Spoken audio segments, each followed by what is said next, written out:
ഗോശ്രീ മനുഷ്യാവകാശ സംരക്ഷണ സമിതിയുടെ നേതൃത്വത്തിൽ ഗോശ്രീ ദ്വീപ് വികസന സെമിനാർ KPCC എക്സിക്യൂട്ടീവ് അംഗം അഡ്വക്കേറ്റ് KP ഹരിദാസ് ഉദ്ഘാടനം ചെയ്തു. This news brought to you by Kalpaga Weddings, North Paravur. Goshree ദ്വീപ് വികസന സെമിനാർ നടത്തി. ഗോശ്രീ മനുഷ്യാവകാശ സംരക്ഷണ സമിതിയുടെ നേതൃത്വത്തിൽ ഞാറക്കൽ ഐലൻഡ് ക്ലബ് ഓഡിറ്റോറിയത്തിൽ വച്ച് നടത്തിയ ഗോശ്രീ ദ്വീപ് വികസന സെമിനാർ KPCC എക്സിക്യൂട്ടീവ് അംഗം അഡ്വക്കേറ്റ് KP ഹരിദാസ് ഉദ്ഘാടനം ചെയ്തു.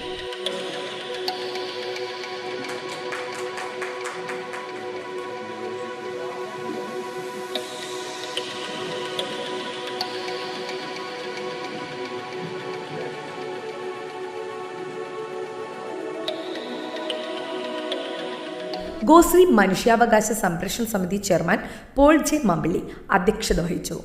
ആ വികസന കാര്യങ്ങളിൽ ഏറ്റവും പ്രാധാന്യമർഹിക്കുന്നത് കായലോര തീരദേശ റോഡാണ്.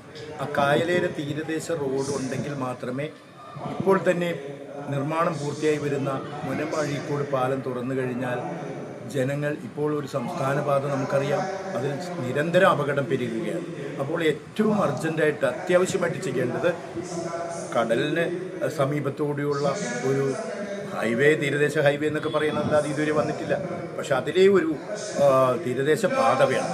അതേപോലെ തന്നെ കായലോരം കിഴക്കുവശം, ആ കിഴക്കുവശത്തെ കായലോരങ്ങൾ ബന്ധപ്പെടുത്തിക്കൊണ്ടൊരു പാത, ഇത് രണ്ടുമുണ്ടെങ്കിൽ നമുക്കറിയാം സംസ്ഥാന പാതയ്ക്ക് പാരലായിട്ടുള്ള രണ്ട് പാത വരുമ്പോൾ അപകടങ്ങൾ കുറയും. അപ്പോൾ ഇത് ഏറ്റവും ഇമ്പോർട്ടൻ്റ് ആയിട്ട് MLA-മാരുടെ ശ്രദ്ധയിൽപ്പെടുത്തുവാൻ വേണ്ടിയാണ് ഞങ്ങൾ. പിന്നെ അതേപോലെ തന്നെ കടൽഭിത്തി നമുക്കറിയാം, ഇപ്പോൾ വെളിയത്താപ്പറമ്പ്, നായരമ്പലം, വെളിയത്താപ്പറമ്പ്, അതേപോലെ തന്നെ എടവനക്കാട്, ഇവിടെയെല്ലാം വെള്ളം അടിച്ചു കയറുകയാണ്. ഇനി കടൽഭിത്തി ഉള്ളിടത്ത് തന്നെയാണെങ്കിലോ അത് കൃത്യമായിട്ടുള്ള പണി നടന്നിട്ടുണ്ടോ എന്ന് എനിക്ക് സംശയമുണ്ട്. അതിലെല്ലാം തിരയടിച്ച് മണ്ണ് കയറുകയാണ്, വെള്ളം കയറുകയാണ്. അപ്പോൾ ഒരു മഴക്കാലം വരുമ്പോൾ അവിടെയുള്ള സാധാരണക്കാരായ എല്ലാ ആളുകളും ക്യാമ്പിലേക്ക് പോവുകയാണ്.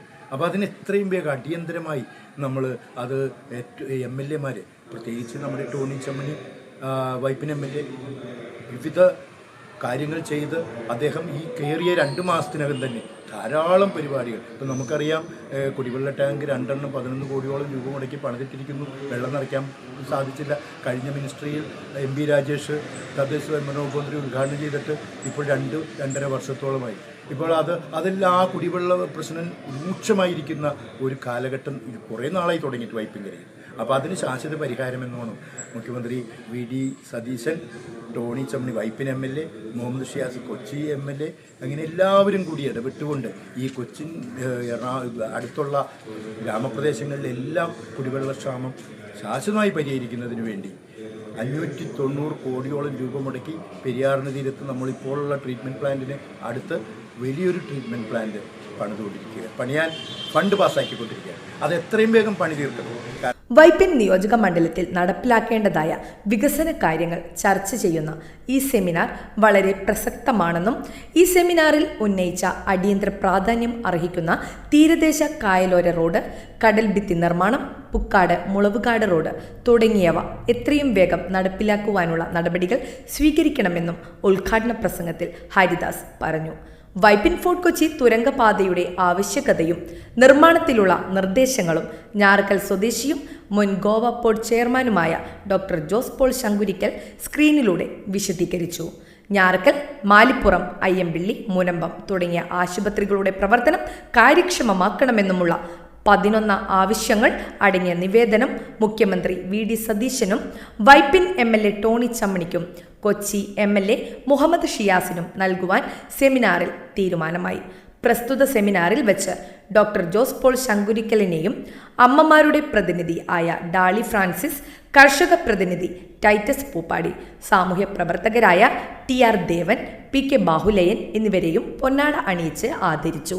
സെമിനാറിൽ എളങ്ങുന്നപ്പുഴ പഞ്ചായത്ത് പ്രസിഡന്റ് ബെന്നി ബെർണാഡ്, ഞാറക്കൽ പഞ്ചായത്ത് പ്രസിഡന്റ് ആശ പൗലോസ്, കർഷക കോൺഗ്രസ് ജില്ലാ പ്രസിഡന്റ് KJ ജോസഫ്, ശിവസേന സംസ്ഥാന സെക്രട്ടറി TR ദേവൻ, KLCA പ്രതിനിധി ബേസിൽ മുക്കത്ത്, അയ്യങ്കാളി സാംസ്കാരിക സമിതി സംസ്ഥാന സെക്രട്ടറി PK ബാഹുലേയൻ, ജോസഫ് കിഴക്കേടൻ, ഫ്രാൻസിസ് അറക്കൽ, ജോസഫ് നരികുളം, ജോളി ജോസഫ്, ആന്റണി പുന്നത്തറ തുടങ്ങിയവർ പ്രസംഗിച്ചു.